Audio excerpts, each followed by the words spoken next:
दुआ की अहमियत। एक गांव में एक बूढ़ा शख्स रहता था जिसका नाम हाजी साहब था।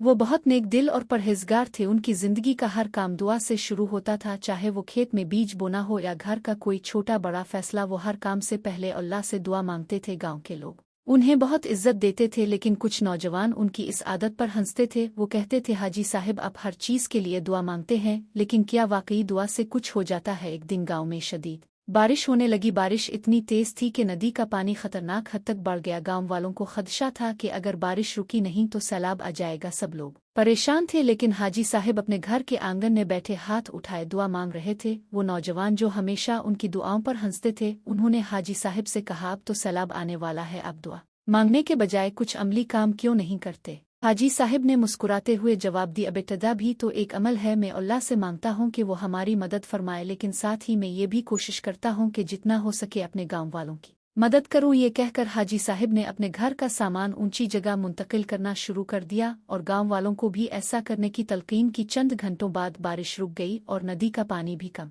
होने लगा। गांव वालों को सिक का सांस आया। इस वाकये के बाद वो नौजवान हाजी साहब के पास आए और मुआफ़ी मांगी। उन्होंने कहा, हाजी साहब आज हमें समझ आई कि दुआ की कितनी ताकत है। अपने न सिर्फ दुआ की बल्कि अपनी कोशिश भी जारी रखी। हमें भी ये सिखाया कि अल्लाह पर भरोसा रखना चाहिए, लेकिन अपनी मेहनत से पीछे नहीं हटना चाहिए। हाजी साहब ने मुस्करा कर कहा, दुआ हमारे दिल की ताकत है। ये हमें हिम्मत देती है और हमारे कामों में बरकत डालती है। अल्लाह से मांगना कभी फजूल नहीं होता। इस दिन के बाद गांव के हर शख्स ने दुआ को अपनी जिंदगी का अहम हिस्सा बना लिया।